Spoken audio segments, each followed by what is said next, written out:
All right, can everyone see the slides? Yep. Yes.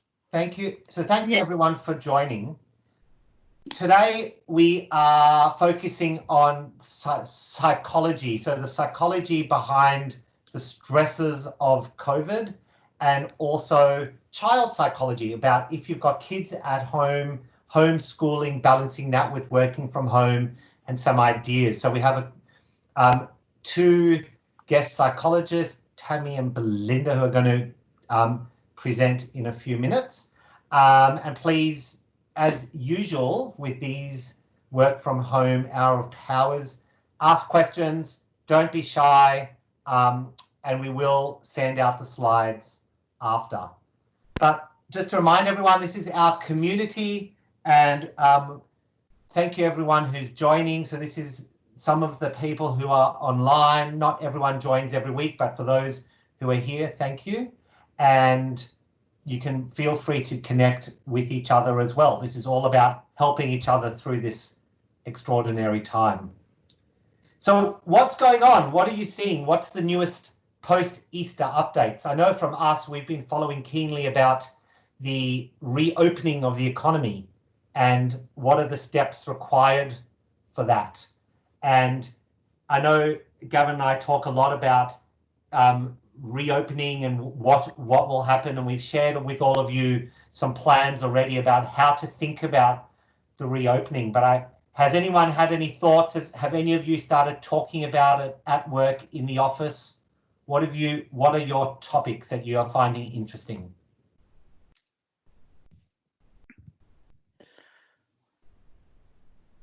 Anyone want to share? Yeah, look, we've started to put together a bit of a I guess a group that's looking beyond the continuity at the moment, and sort of saying, well, look, we're in this situation now. We all recognise that we're under the umbrella of COVID-19 and working from home, so that's kind of our new normal. And we've started to look at what it is that we need to do, obviously, to support that as it's going along. But I guess we are kind of looking at, what happens next, and sort of doing it from the perspective that it could be in, let's say, 4 weeks, 8 weeks, 12 weeks, however long it's going to be, but recognising that we are going to get out on the other side. So it's kind of saying, look, we're in it, we know it, we're working through it, but there is a bit of light at the end of a tunnel. And what that means is that if we get the processes in place, even while we are working from home, then it should be just as easy to transition back into the workplace when we do actually get there. Certainly from an employee point of view anyway. Yeah, great. Thank you. Anyone else? Any other thoughts or ideas, or is that kind of what everyone else is doing as well?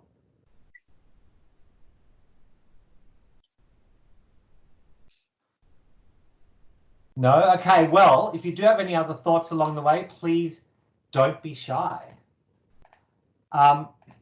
So firstly, I want to thank Tammy Templehoff, who's going to talk to us about surviving ISO and homeschooling. This does follow on from last week. So for those who weren't here last week, go online, get the slides, and you can see where we talked a lot about some strategies for dealing with the whole being stuck at home. And what we've asked Tammy to focus is on around that, the psychological impacts of that ISO. And also then now you're working and you've got kids there potentially working from home as well, or homeschooling, and how do you balance that? So Tam, over to you, and just let me know when you want me to click through the slides. Are you on mute, Tammy? Sorry, new to Teams. Hello, everyone. As Craig said, I am going to be talking a bit about homeschooling and how to survive isolation at home whilst with the kids. So yeah, I'll just take you through a bit of those topics. Feel free to interrupt me at any time. Basically, as Travis even said a bit, you know, we hopefully are all feeling positive that this is a situation we're in, kind of got to make the most of what's happening and then looking forward to moving forward when the time comes. It has been a very unpredictable time. It's been a very uncertain time for a lot of people. And I think that brought a lot of fear into most of us or all of us, which then led to panic, as we all know from the panic buying toilet paper epidemic issue that we all had. I think that has had a huge impact on the children.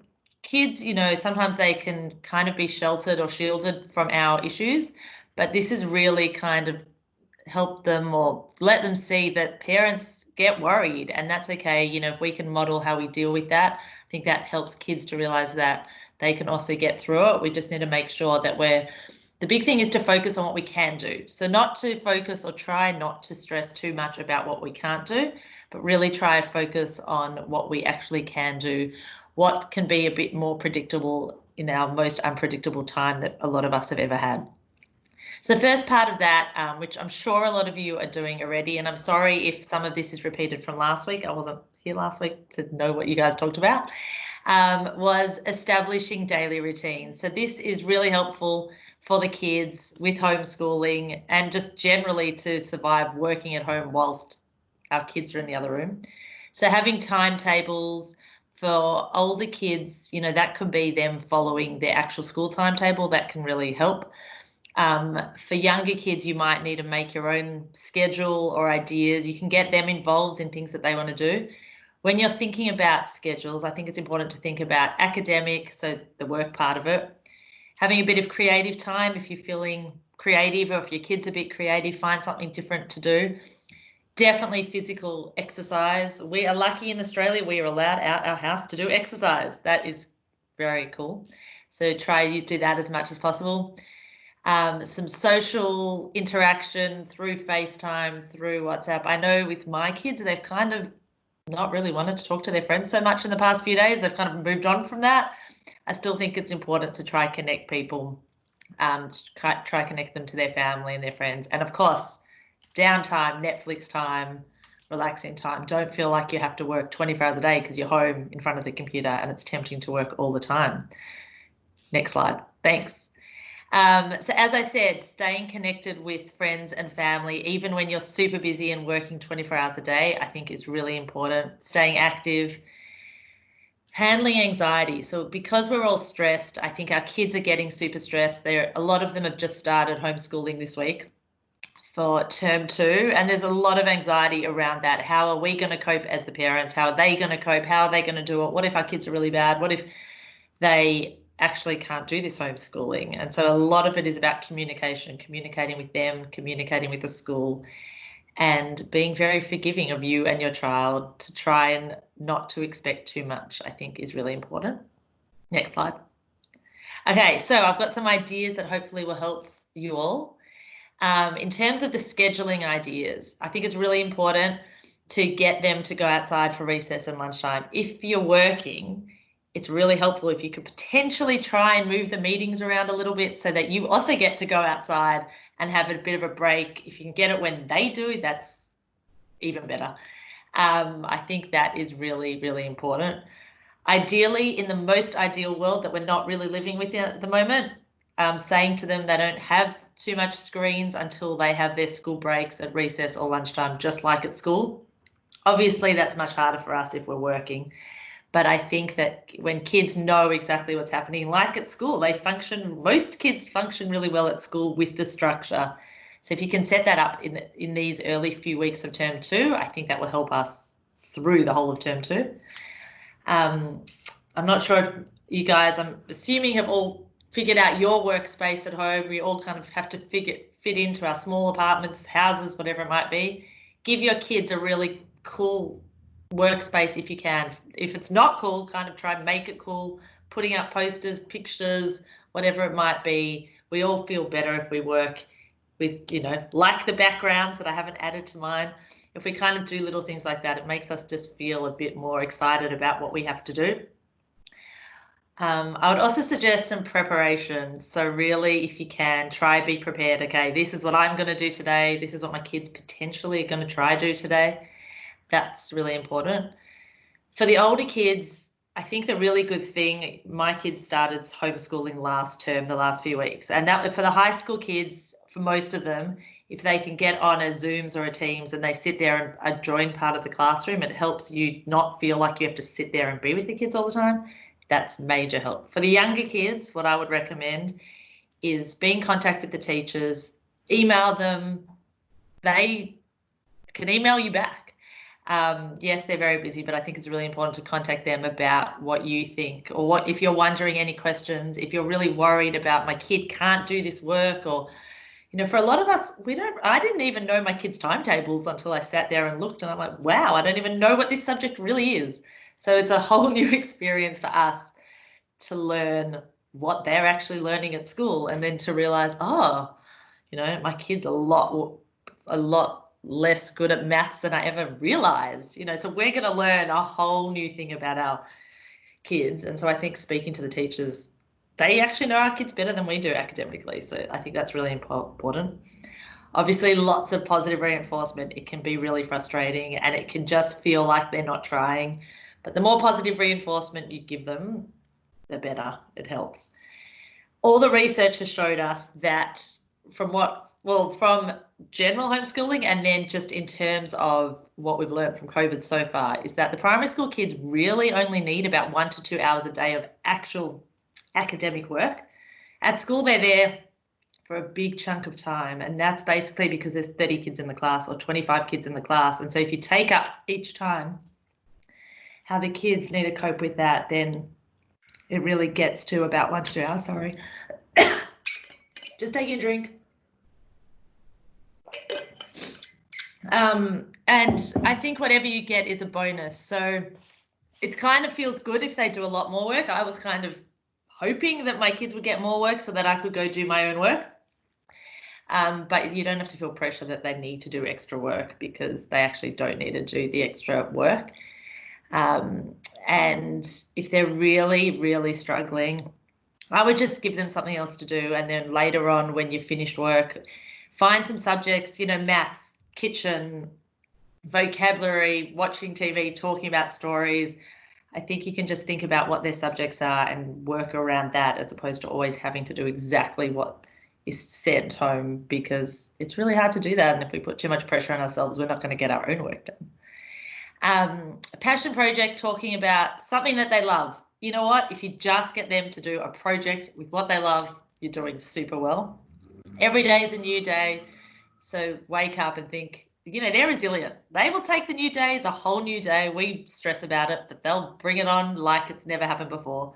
So just try to stay positive about that. Lots of rewards for anything positive that they do. And I've got, at the last slide is some online resources. Try not to stress too much. Next slide, Craig. So in terms of working from home, I've got a few ideas just in terms of thinking about, if you know your kids are going to really need you for a certain subject or a certain time, try not to do your critical work then. Try kind of prioritize what's critical and not critical.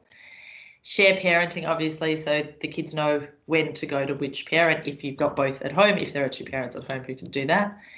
I really think that everyone's in the same boat, so we can really appreciate what we can achieve as opposed to what we can't achieve. You're going to be interrupted by the most unexpected interruptions ever. And you're going to think, I can do it. And then a random something happens in the house. It's not even the kids. And so it's about, I guess, laughing at the situation that we're in, as opposed to always stressing about it. Next page, Craig. So a few specific ideas. You have a notebook. You call it the Ask Me Later book. And it's kind of like a communication book between you and your kids. They can write as much as they want, whenever they want in the book, as long as they don't disturb you.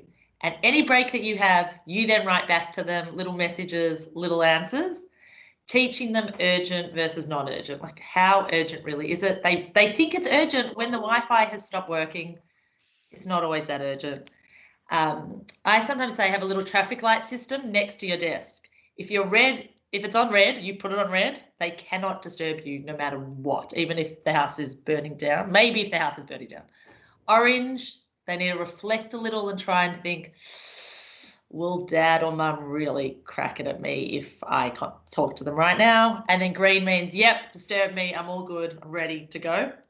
It's all about the communication. So if we kind of talk to them about that, that can help. Setting them up with lots of activities. So if their work is really hard and really intense, getting them, saying to them, you know, having little timers, they can try. If they can't do it, they can do something fun that you've set up somewhere else. It's kind of like a real work. We've got to kind of work as smartly as we can, if we can. And I think it's really important to take care of yourself, have time to yourself, go for walks by yourself, even though we're allowed to go with 2 people and we kind of feel like we maybe always need to take our kids with us. Don't, just go by yourself for a bit. And pat yourself on the back every day before you go to sleep because you've survived another day of isolation. My last slide is just a few online resources of free websites. So if your kids are really struggling with the schoolwork that they're given, I would say just try an online resource and get them to play a few games. My son in grade 2, he likes the Maths is Fun website, so he couldn't do his maths work alone. I had to be there and I couldn't be there, so I just kind of put him in front of that, put him in front of an app, and he thought it was awesome. He thought he was playing a game, and I think he was learning a few things along the way. So yeah, that is all. Any questions? Any Please questions? don't be shy.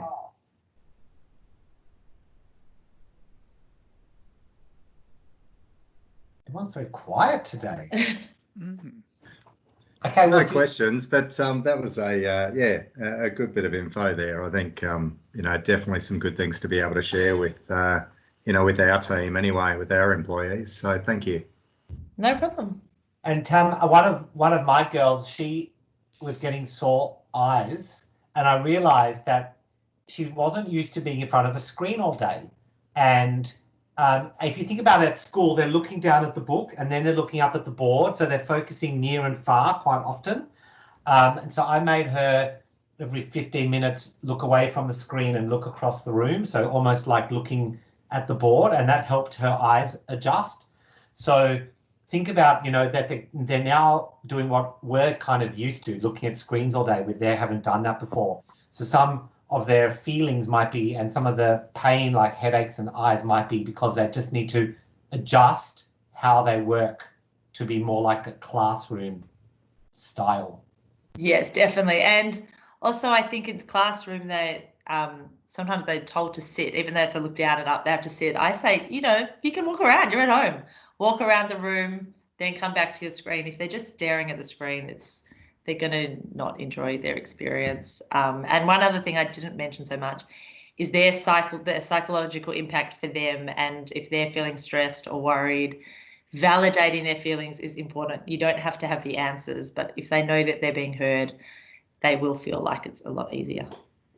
Yeah. Tammy, I was wondering if you could sort of expand on the concept of creating connectivity with their friends, because there's going to be some kids who are much more social than others and are going to want to use the resources, and then others are going to say, no, I don't need to talk to them, and then 3 months will go by and they haven't spoken to any of their mates. Should we be forcing them to do it? But like creating the environment and saying, right, you know, your friends are online, go and talk, or looking for other opportunities. I know with my son, he's not fussed. He can talk to his friends. If he doesn't talk to them, it's not the end of the world. So we've done 2 things.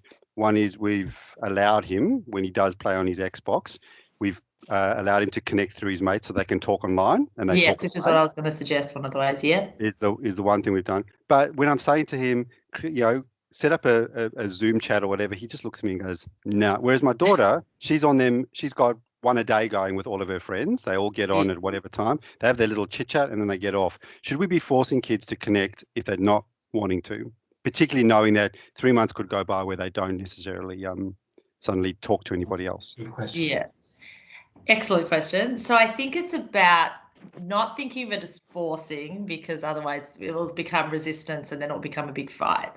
But I think in terms of, you know, it's been about 3 weeks now, I'd say.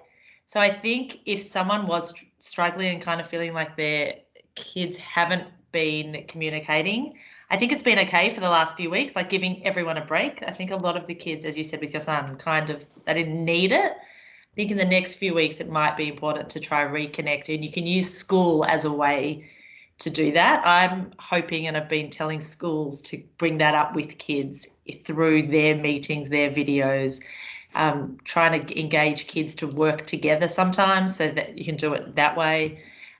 So I would try and suggest, if, you know, for some of the boys and the girls, doing it through games, online gaming can help. I think that some kids who have a lot of social issues, which is a lot of kids that I see in my clinic, this is their dream. And so we do need to push them a bit. I'm all about doing a little bit of pushing to get them to experience other kids. And it might be that you have a little Zoom chat with parents and kids, so you're not forcing them to have to, because they might not know what to do. They might find it really awkward to sit there. So you might need to sit there with them, give them some modeling, show them, do some Zooms with your family to practice that way, and then slowly integrate it into their world.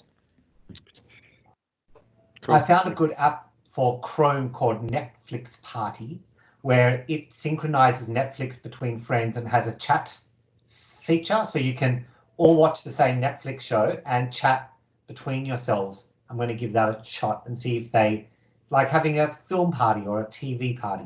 Yeah, I do think we can, as parents, we can say, you know what, it's been 3 weeks and we're going to choose top 3 people to contact this week. Let's think of a fun way to do it and see. Kids are also worried that what if their friends don't want to talk to them? So that's bringing up the social issue as well. Thanks. Tammy, could I just ask you a question? It's Arthur Shelley here. I write about social learning, and the socialization aspect of learning is a really important part of the way modern learning is done. You know, they interact with each other and share ideas and create stuff together, that sort of thing, as opposed to just learn stuff that is non-contextual for them. Do you find that the current way they're teaching in the classroom is like that, and are people replicating that in a virtual world very well yet? As you've seen any examples of that? So I haven't seen too many, because for a lot of kids they're only starting it now, well, with term 2. But I think, and I'm a big advocate for social learning, I think it's so crucial, and so many kids, that's their biggest issue. So I think the kids who really struggle with social, especially with the specific social learning, are finding it really hard virtually. The clients that I see, the kids who are struggling with that, find our Zoom sessions very challenging.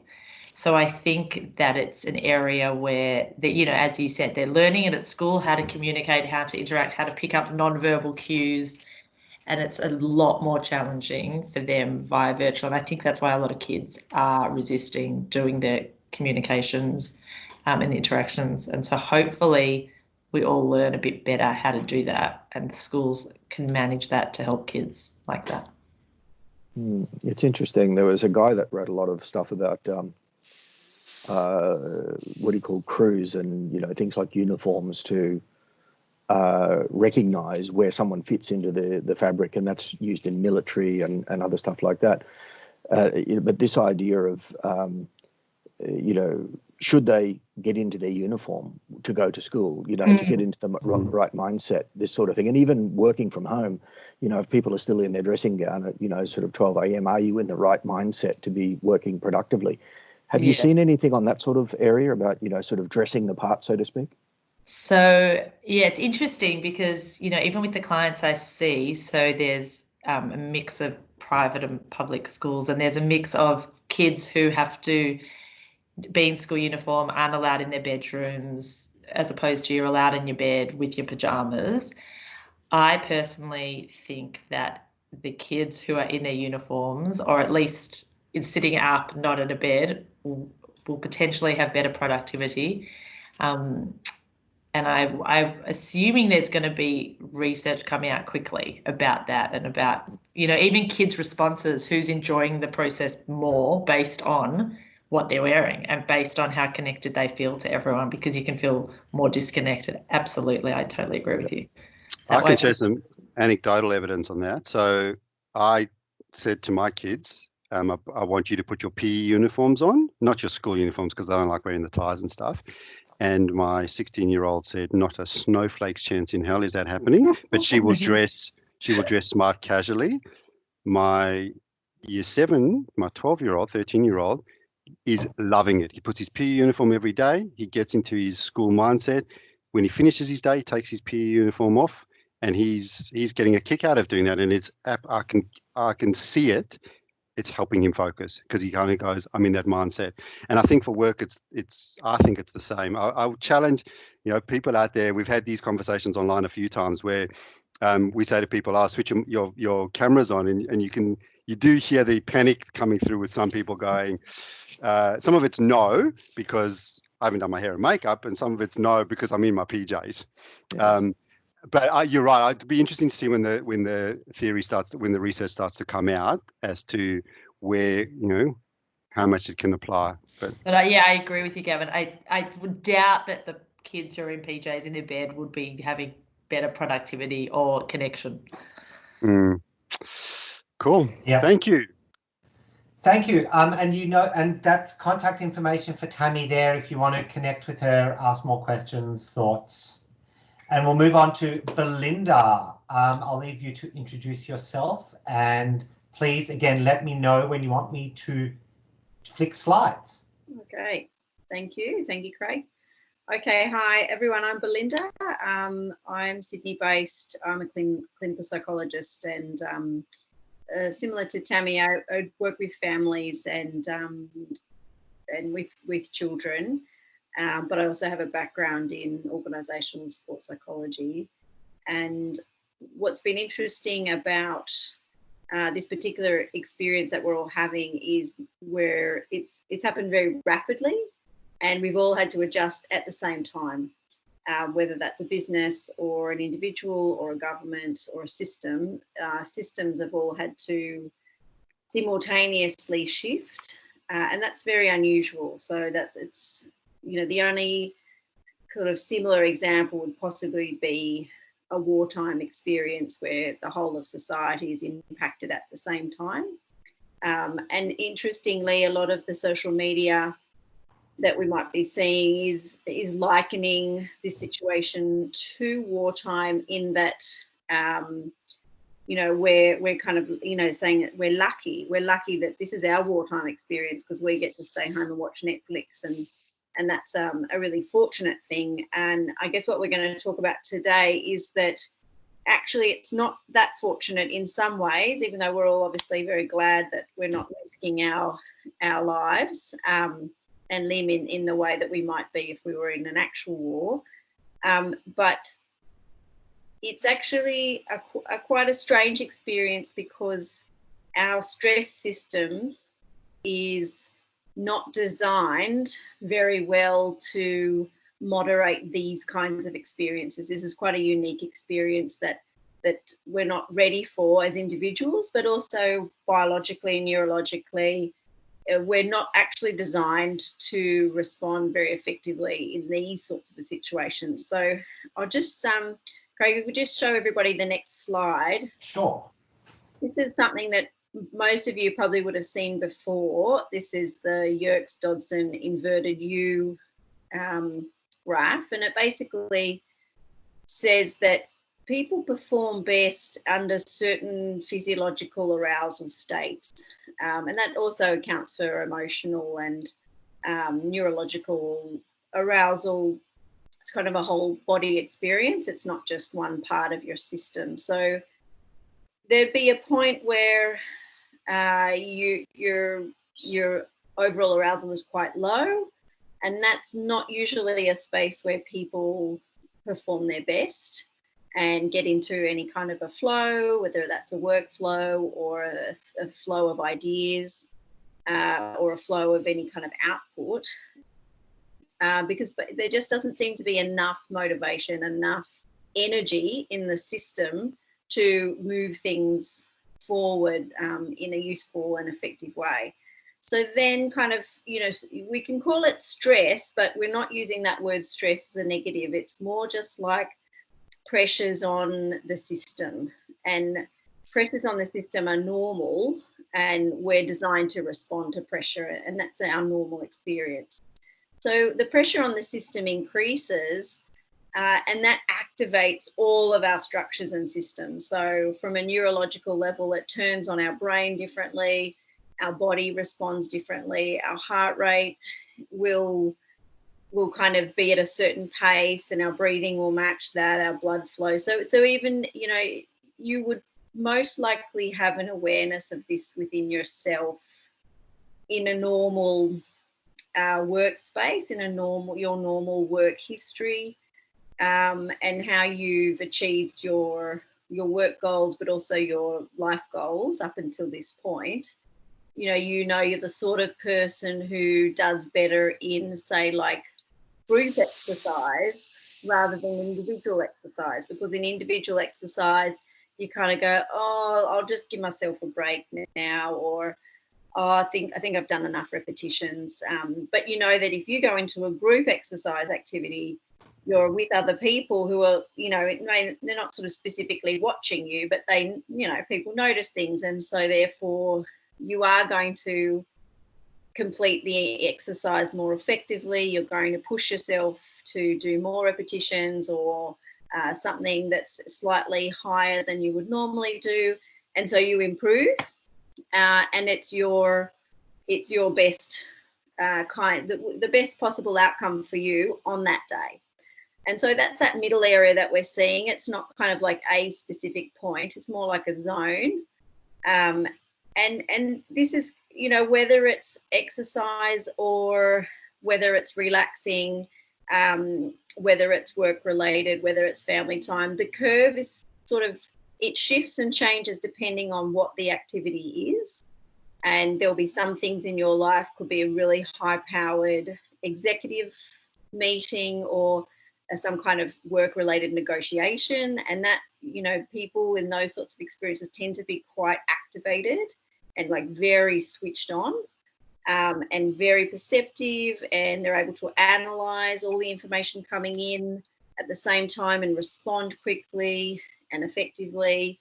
And that might be different to that person's home life, where, you know, you bring it down lots of notches, and, you know, again, you want to be engaged in family life, you don't want to be stressed about it, but you also don't want to be slobbing on the couch the whole time and not kind of participating. So as much as this curve is kind of a simplistic way of thinking about things, it does help us understand that we respond best when we're in that middle zone, depending that's mapped to whatever it is that we're actually doing.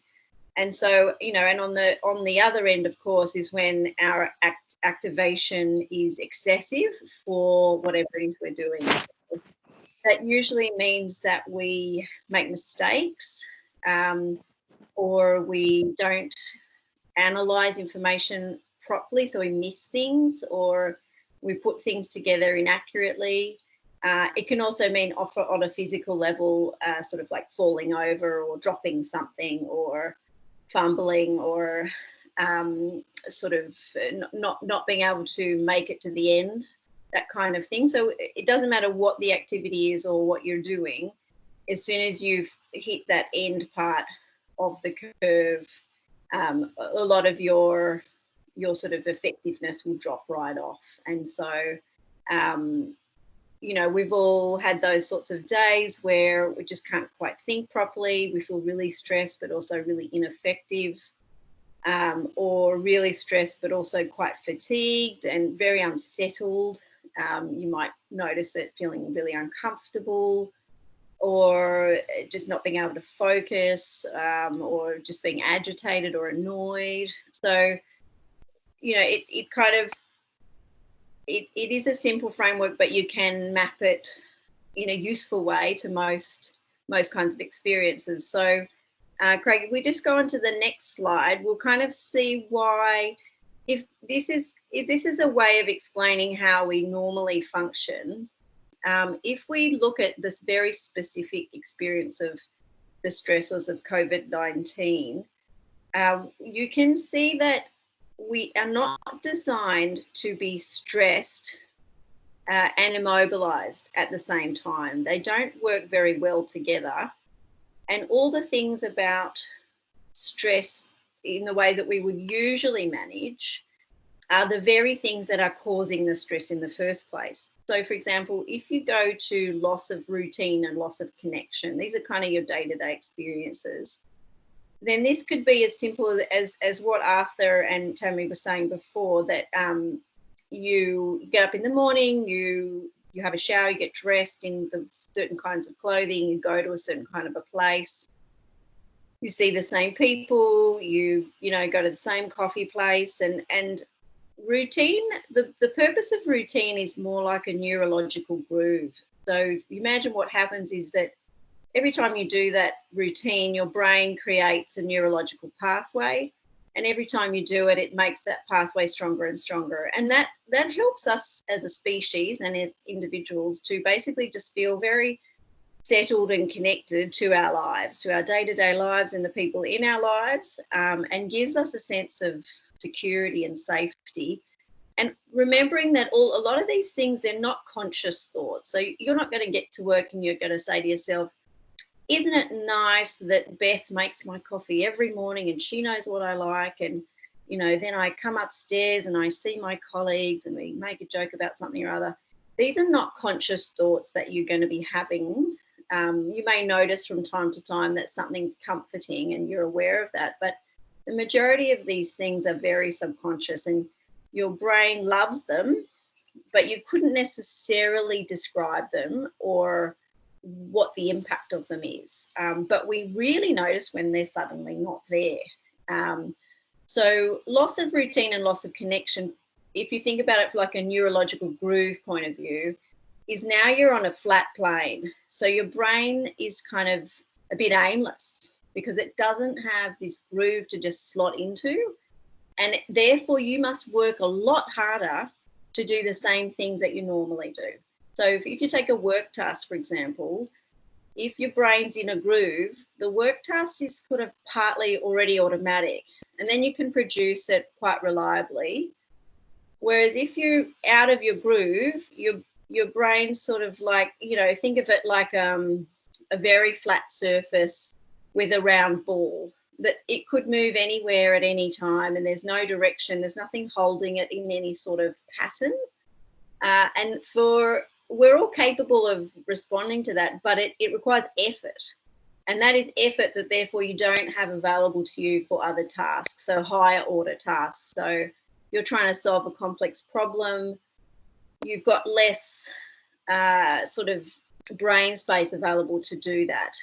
So the other things that are really impacting us at the moment, mostly which we're not so aware of, sometimes we might have moments where we feel really anxious and we start imagining, what ifs. What if I got sick? What if my children were sick? What if my loved ones were sick? I don't want to be, we see these images on television as much as hopefully we do. We're all trying to limit our exposure.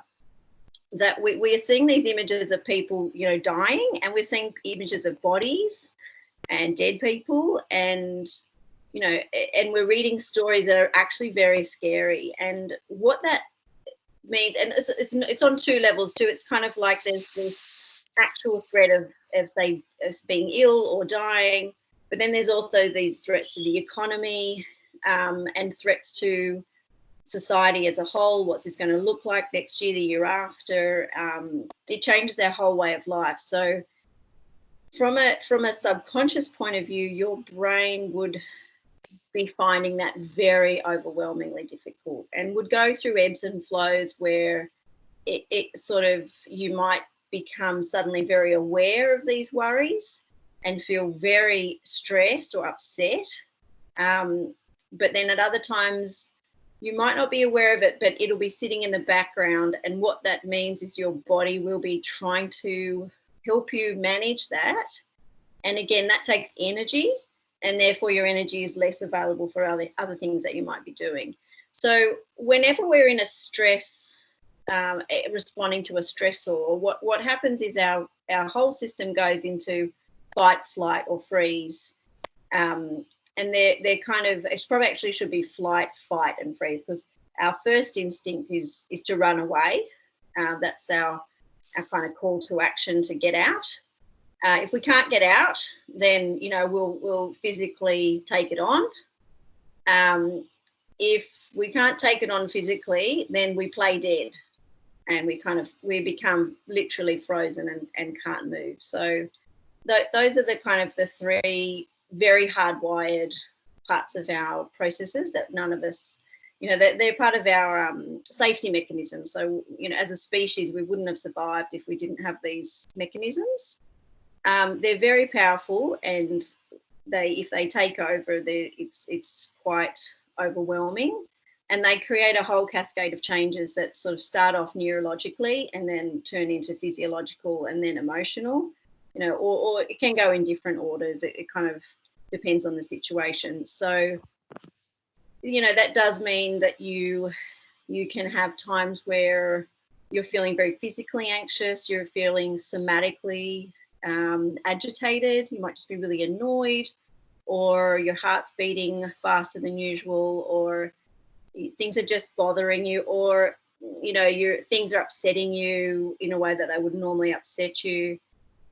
And then the tricky thing about the difference between COVID-19 and other situations where we're stressed is, normally, just say you experienced a parent dying, or a spouse had a cancer diagnosis, that this would activate the same kind of stress response where it's a really big threat. But you'd be surrounded by people who were not stressed and were not having the same experience, and therefore those people could support you. So, but the problem at the moment is that we're all shaken at the same time. So we lose that sort of herd safety because we're all kind of floundering about in some way.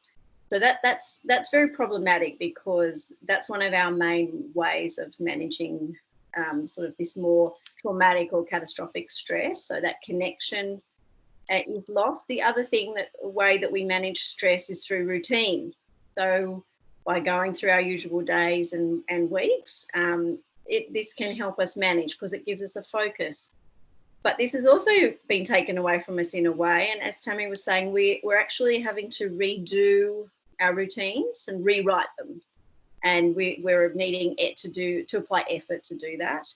And things like exercise. Yeah, we're very lucky in a way. We can go outside and exercise, but our preferred exercise might be more social, like going to the gym or doing group activities and that kind of thing. So whilst we might have the physical side of exercise available to us, we might not have the associated skills attached to us. So I think that the whole point of understanding this structure is partly to track yourself and to be able to track how you're responding on any given day, and labeling where your stresses are and why you're not feeling like you might be managing them as well as you normally would.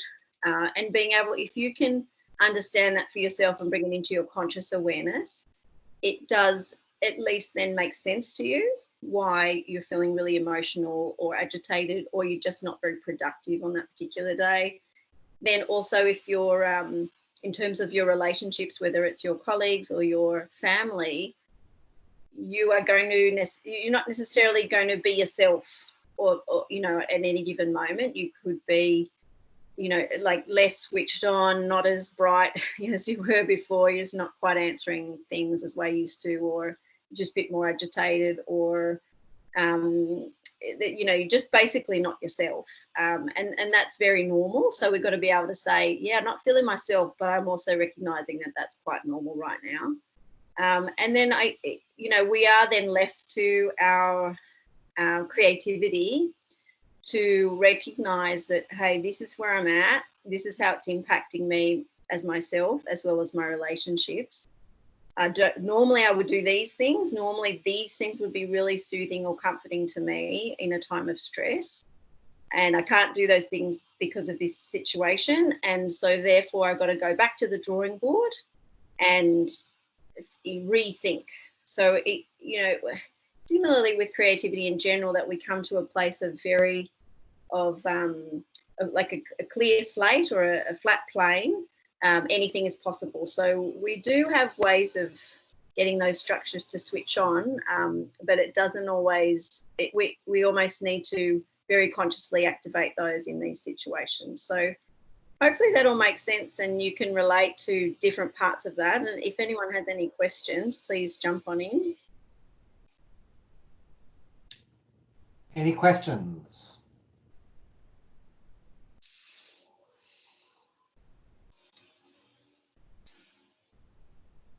All right. Well, if you do have any, oh, sorry, did I hear someone? I was just me saying, you got to love the silence. Maybe everybody's too stressed out now. I've overloaded you all. But if you do want to get in touch, we can put you in touch with Belinda, No Dramas as well. All of these slides will be on our website, but are there any other comments, thoughts? I might stop sharing so we can see more videos. Anyone else want to add anything? Anything they've seen out there? Anything that's occurred to them while we've been on this call? Please don't be shy.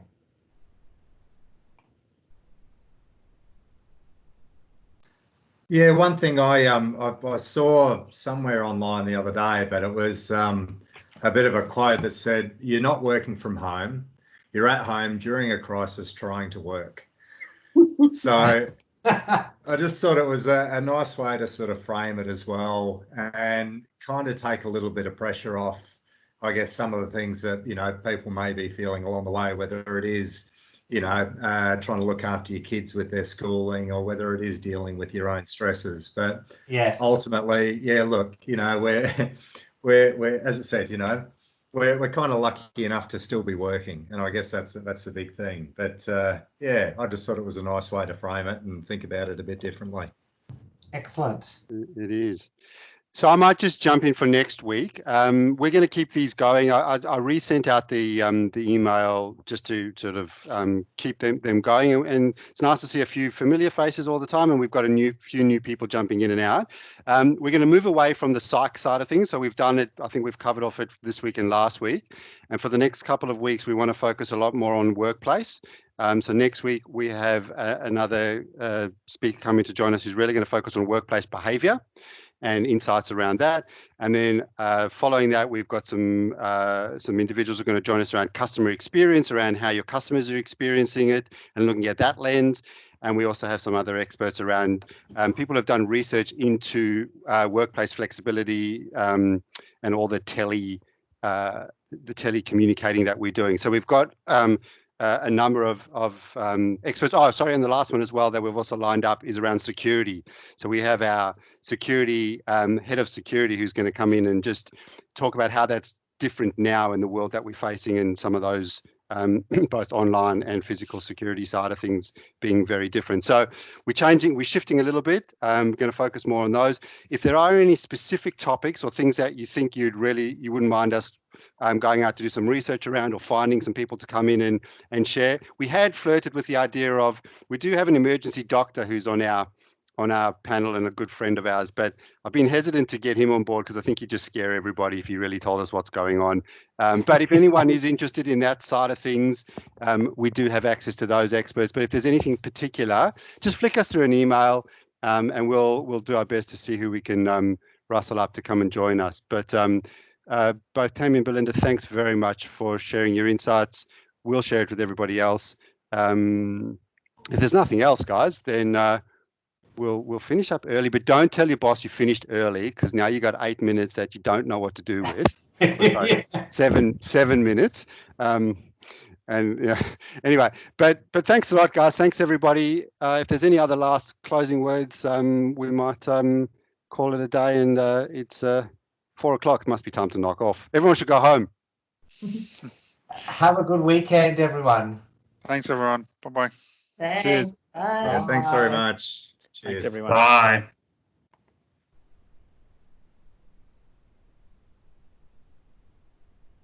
Stop recording.